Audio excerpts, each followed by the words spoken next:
አንድ አምላክ በሆነ በአብ በወልድ በመንፈስ ቅዱስ ስም ሐምሌ 20 በዚች ቀን ታላቅና ክቡር የሆነው የሰራዊት አለቃ ቅዱስ ቴዎድሮስ በሰማዕትነት ሞተ። የዚህ ቅዱስ አባት ስሙ ዮሐንስ ይባል ነበር። እርሱም ከላይኛው ግብጽ ሰጥብ ከምትባል መንደር ነበር። ወደ አንጾኪያ ከተማም ከሰራዊቱ ጋር ወሰዱትና በዚያ ኖረ። ከዚያች ከተማ መኳንንቶችም የአንዱ ልጅ አገባ። እርሷም ጣዖትን ታመልክ ነበር። ባሏ ዮሐንስ የሚያመልከውን ግን አታውቅም ነበር። ከዚህ በኋላ ይህን ቅዱስ ቴዎድሮስን በወለዱት ጊዜ እናቱ ወደ ጣዖት አቅርባ አምልኮቷን ልታስተምረው ፈለገች። አባቱ ግን አስተወው። ስለዚህም ተቆጥታ ባሏ ዮሐንስን አባረረችው። ሕፃኑ ቴዎድሮስም በእናቱ ዘንድ ቀረ። አባቱ ዮሐንስም ልጁ ቴዎድሮስን ወደ እውነተኛ መንገድ ይመራው ዘንድ ወደ እግዚአብሔር ይጸልይና ይማልድ ነበር። ሕፃኑ ቴዎድሮስም ባደገ ጊዜ ጥበብን ተማረ። ጌታችንም ልቡን ብሩህ አደረገለትና ስሙ አውላኪስ ወደሚባል ኤጲስቆጶስም ሄዶ የክርስትና ጥምቀትን ተጠመቀ። እናቱም ታላቅ ሐዘንን አዘነች። ከዚህ በኋላ ስለ አባቱ በሕይወት እንዳለ ወይም እንደሌለ ጠየቀ። ከአገልጋዮችም አንዱ የአባቱን ስራ በስውር ነገረው። ቅዱስ ቴዎድሮስም ጎለመሰ፣ እጅግም ብርቱ ሆነ። ንጉስም የሰራዊት አለቃ አድርጎ ሾሞ የፋርስ ሰዎችንም ሊዋጋቸው በወጣ ጊዜ ይህ ቅዱስ ቴዎድሮስ በረታ። የፋርስ ንጉስንም ልጅ ይዞ ማረከው። ከእርሱም ጋራ ምስራቃዊ ቴዎድሮስ ነበረ። የፋርስንም ሰራዊት አሳደዷቸው። ከጥቂት ወራቶች በኋላ የፋርስና የበርበር ሰዎች በሮማውያን ላይ ተነሱ፣ ብዙ ከተሞችንም አጠፉ። ዲዮቅልጥያኖስም በሰማ ጊዜ እጅግ ፈራ። ቴዎድሮስንም ጠርቶ ምን እናድርግ? ሰራዊትህን ሁሉ የጦር መሳሪያንም ሁሉ ይዘህ ወደ ሰልፍ ውጣ አለው። ቅዱስ ቴዎድሮስም እንዲህ ብሎ መለሰለት፣ አንተ የጦር መሳሪያህን ውሰድ፣ ለአሽከሮች ስጣቸው። እኔ ግን ክብር ይግባውና በፈጣሪ ኢየሱስ ክርስቶስ እርዳታ እተማመናለሁ። የጦር መሳሪያ አልሻም። እኔም ብቻዬን ወደ ጦርነቱ እሄዳለሁ። ከወታደሮችም አንድ እንኳ ከኔ ጋራ አልወስድም። በእጄ ውስጥ ያለ ይህ ጦር የተቀመጥኩበትም ፈረስ ይበቃኛል። ከኔ ጋራ የሚወጣ ፈጣሪ እርሱ ይረዳኛልና። ንጉሱም እነሆ ጠላቶቻችን ወደኛ ቀርቧልና ድርኮን አድርግ አለው። በማግስቱም ቅዱስ ቴዎድሮስ ወደ ሰልፍ ወጣ። ንጉሱም የበርበር ሰዎች ትዋጋቸው ዘንድ ምን ኃይል አለህ? እነርሱ ብዙ ወገን ናቸውና አለው። ቅዱስም ለንጉስ እንዲህ ብሎ መለሰለት፣ አንተ ከሰራዊት ጋራ በዚህ ቁም፣ እኔ ወደ እነርሱ ብቻዬን እሄዳለሁ። በእነርሱም ላይ የሚደርሰውን ታያለህ። እኔ በእግዚአብሔር ኃይል እንደማጠፋቸው አውቃለሁና። ከእነርሱም አንዱ እንኳ ወደ ቤቱ አይመለስም። ንጉሱም አደነቀ፣ ከእርሱ ጋራም ያሉትም አደነቁ። ከዚህም በኋላ ቅዱስ ቴዎድሮስ ወደ ጦርነቱ ብቻውን ሄደ። ንጉሱንም ከእርሱ ሩቅ በሆነ ቦታ ተወው። ወደ በርበር ሰዎችም ደርሶ ትዋጋላችሁን? ወይስ በሰላም ወደ ሀገራችሁ ትመለሳላችሁ? አላቸው። እርሱም ከአንተ በቀር ለሰልፍ የመጣ አናይምና ከማን ጋር እንዋጋለን? አሉት። እርሱም ማንም ከኔ ጋራ እንዲመጣ አልሻም፣ እኔ ብቻዬን በፈጣሪ ኃይል አጠፋቸዋለሁ አላቸው። ምናልባት ውሻ ልታባርር መጥተህ ይሆናል። ከፈቀድክ ግን ወደ አንተ ይመጣ ዘንድ ከኛ ውስጥ አንዱን ምረጥና ከሁለታችሁ ተጋጠሙ አሉት። ያን ጊዜም ቅዱስ ቴዎድሮስ ከፈረሱ ላይ ወረደና ፊቱን ወደ ምስራቅ መልሶ እንዲህ እያለ ጸለየ።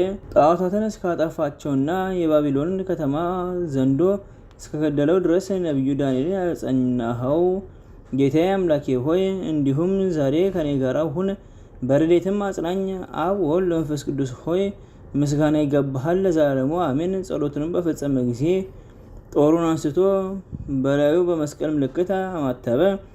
በፈረሱም ላይም ተቀምጦ በበርበር ሰዎች ላይ እንዲህ እያለ ጮኸ፣ እንዋጋ ዘንድ ወደ እኔ ኑ። ክብር ይግባውና ለእግዚአብሔር ኢየሱስ ክርስቶስ፣ እኔ ባሪያው ነኝ። እንዲህም እያለ በመካከላቸው ገብቶ የበርበር ሰዎችን አጠፋቸው። ከእነርሱም ፈረሰኛም ሆነ እግረኛ ምንም አላስቀረም። የመኳንንቶቻቸውንም ቸብቸቦ ቆርጦ ወደ ንጉሱ አቀረበ። ንጉሱም ተቀበለው። ሰራዊቱም ሁሉ ሰገዱለት። የአንጾኪያም ከተማ ሰዎች ሁሉ አምጥተው የበርበር አገርን ማረኩ።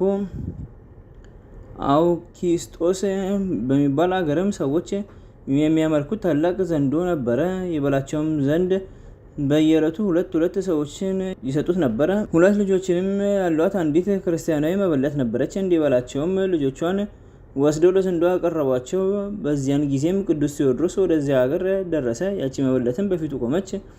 ልጆቿን ወስደው እንዲበላቸው ለዘንዶ እንዳቀረባቸው በእርሷ ላይ የሆነውን ሁሉ አልቅሳ ነገረችው። ክርስቲያን እንደሆነችን ባወቀ ጊዜ በልቡ ይቺን ሴት በድለዋታልና እግዚአብሔርም ይበቀልላታል አለ። ወዲያውንም ከፈረሱ ወረደና ፊቱን ወደ ምስራቅ መልሶ ጸለየ። ከዚህም በኋላ ወደ ዘንዶ ቀረበ። የከተማውም ሰዎች ሁሉ ወደ እርሱ ይመለከቱ ነበር። በጦሩም ወቅቶ ያንን ዘንዶ ገደለው። ርዝመቱም 24 ክንድ ሆነ። የመበለቷንም ልጆች አዳናቸው። ከዚህም በኋላ አባቱን የፈለገው ዘንድ ወደ ላይኛው ግብጽ ሄደ። አባቱንም አገኘው። አባቱም ልጁ እንደሆነ በምልክቶች አወቀው። ቅዱስም አባቱ እስካረፈ ድረስ በዚያ ኖረ። ከዚህ በኋላ ወደ አንጾኪያ ከተማ ተመለሰ። ንጉሥ ዲዮቅልጥያኖስንም ክብር ይግባውና ክርስቶስን እንደካደና ጣዖትን እንዳመለከ ክርስቲያኖችንም ሲያሰቃያቸው አገኘው። ከዚህም አስቀድሞ የከተማው ሰዎች የሚያመልኩትን ዘንዶ እርሱ እንደገደለው የአውኪስጦስ አገር ሰዎች ወደ ንጉሱ ከሰውት ነበርና፣ ስለዚህ ንጉስ ልኮ አስቀረበው። ቅዱስ ቴዎድሮስም ወደ ንጉሱ ባቀረበ ጊዜ ንጉሱን እንዲህ ብሎ ዘለፈው። አንተ የክፉ ስራ ሁሉ መገኛ ይሆንክ፣ ሰማይንና ምድርን የፈጠረ የክብር ባለቤትን ትተህ የረከሱ ጣዖታትን ያመለክ የኃጢአት ልጅ ሆይ ወዮልህ! እግዚአብሔርም ፈጥኖ መንግስትን ያጠፋታል። በዚያን ጊዜም ንጉስ ተቆጥቶ ከመሬት ላይ ጥለው ይገርፉት ዘንድ ወታደሮችን አዘዛቸው። ይህንንም አደረጉበት። ደሙም እንደ ውሃ ፈሰሰ። እጆቹንና እግሮችን ከግንድ ጋር ቸነከሩት። በስቃይ ውስጥም እያለ ከእግዚአብሔር የታዘዘ የመላእክት አለቃ ቅዱስ ሚካኤል ወደ እርሱ ወረደ። እንዲህም አለው፣ ጽና፣ እነሆ የገድልህ ፍጻሜ ቀርቧልና ስጋ በውስጡ በሚኖርበት ቦታ ድንቆችና ታምራቶች ይገለጣሉ። እነሆ ክብር ይግባውና ጌታችን ኢየሱስ ክርስቶስ እንዲህ ብሎ ቃል ኪዳን ሰጠህ። መታሰቢያ ለሚያደርግ ሁሉ ወይም በስም የተራበ የሚያጠግብ፣ የተጠማ ለሚያጠጣ ወይም ለቤተ ክርስቲያንህ መባን መጻሕፍትን ለሚሰጥ እኔ ኃጢአቱን ሁሉ ደመሰስለታለሁ። ገድልህንም የሚጽፈውን ወይም የሚያነባውን የሚሰማውንም ወይም የሚገዛውን እኔ ስሙን በሕይወት መጽሐፍ እጽፋለሁ። ከዚህ በኋላ ብዙዎች ከንጉሥ ሰራዊትና ከሕዝቡ ተሰብስበው በንጉሱ ላይ እንዲህ ብለው ጮኸበት። አንተ ከሃዲ፣ እግዚአብሔር ያጥፋ፣ ከጠላቶቻችን ያዳንን ኃይልና ጽኑ የሆነውን የከበረ ቴዎድሮስን ታሰቃየዋለህና። ይህንንም ብለው በክብር ባለቤት በጌታችን ኢየሱስ ክርስቶስ ታመኑ። ያን ጊዜም ንጉሱ ተቆጥቶ ሁሉንም አስገደላቸው። ሰማዕትም ሆኖ የሰማዕትነት አክሊልም ተቀበሉ። ከዚህ በኋላ ንጉሱ አዘዘ። የብረት አልጋም አምጥተው ቅዱሱን በላይ አስተኙበት። ከበታቹም እሳት አነደዱ። ቅዱስ ቴዎድሮስም እንዲህ ብሎ ጸለየ። አቤቱ ፈጣሪዬ 3 ደቂቅን ከእሳት ምድጃ እንዳዳንካቸው አድረኝ። ወዲያውኑም እሳት ጠፋ፣ እንደ ንጋት ጊዜ ቁርም ሆነ። ከሰማይም እንዲህ የሚል ቃል መጣ። ክብር ይግባውና ከጌታ ኢየሱስ ክርስቶስ ኃይል የተሰጠ ሆይ ጽና፣ በርታ።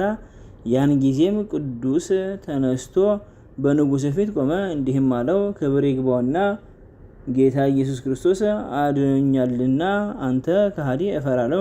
የንጉሱም ጭፍራ አለቃ ይህን ባየ ጊዜ ክቡር ቴዎድሮስ ከሚያመልከው ክብር ይግባውና ከጌታ ከኢየሱስ ክርስቶስ በቀር ሌላ አምላክ የለም ብሎ ጮኸ።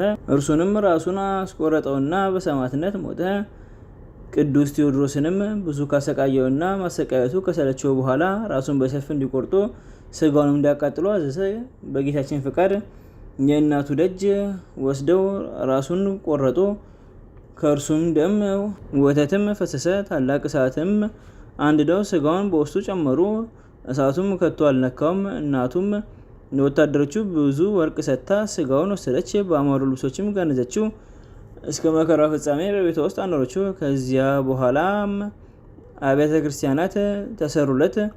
ስብጥ በሚባል በአባቱ አገርም በተሰራች ገዳም ስጋውን አኖሩ። ከስጋውም ድንቆችና ታምራቶች ተደረጉ። ታላቅ ፈውስም ሆነ። ለእግዚአብሔር ምስጋና ይሁን፣ እኛንም በጸሎት ይማረን፣ በረከቱም ከኛ ጋር ትኖር ለዘላለሙ አሜን። በዚችም ቀን የታስኪጦስ የእስክንድሪያው ሊቀ ጳጳሳት የጢሞቴዎስ የሙሴ የይሩጣ መታሰቢያቸው ነው። ዳግመኛም ከሕፃኑ ቂርቆስ ጋር በሰማዕትነት የሞቱ 404 ሰማዕታት መታሰቢያቸው ነው። በረከታቸው ከኛ ጋር ትኖር ለዘላለሙ አሜን። በዚችም ቀን እመቤታችን ድንግል ማርያም ከተወለደች በኋላ በ80 ቀን ከርግብ ግልገሎች ጋራ ወደ ቤተ መቅደስ የገባችበት ነው። ልመናዋ በረከቷ ከኛ ጋር ይኖር ለዘላለሙ አሜን። አንድ አምላክ በሆነ በአብ በወልድ በመንፈስ ቅዱስ ስም ሐምሌ 21 በዚች ቀን አምላክን የወለደች እመቤታችን የቅድስት ድንግል ማርያም የበዓሏ መታሰቢያ ነው። አማላጅነቷ በየጊዜውና በየሰዓቱ ከመከራ ሁሉ ይጠብቀን ለዘላለሙ አሜን። ዘአቅረብኩ ማኅሌተ ዘኪርየ አእላፈ እምነተጸምዱከ ዘልፈለለ ነበብቶ ከብዘኔቴ መጽሐፈ እንተርእሰከ እግዚኦ ጸሪቀ ምሎት ወኮፈ ላቡ ብሏን ዘተርፈ ነቢያት ቅዱሳን ሐዋርያት ሰበኪያን ሰማዕታት ወጻድቃን ደናግል አዲ ወመነኮሳት ሄራን ባርኮ ጉባኤ ዘቲ መካን እስከ ረጌዴ ቆኖስ ሕፃን ለጻፈው ክርታስ ወለዛ ጻፎን ዘደርስ ወለዛ አንብሮ ተርጎመ ሳዲስ ወለሰማ ቃሎ በዝነ መንፈስ ጸሎታሙ ማርያም አርያከተ ኩሉ እምባሰ ወሬ ማረን ኢየሱስ ክርስቶስ በቅዱሳኑ ጸሎት ጠብቀን በረከታቸው ከኛ ጋር ትኖር ኦ አምላክነ በከመ ንትቀበል ከመ አምሳነ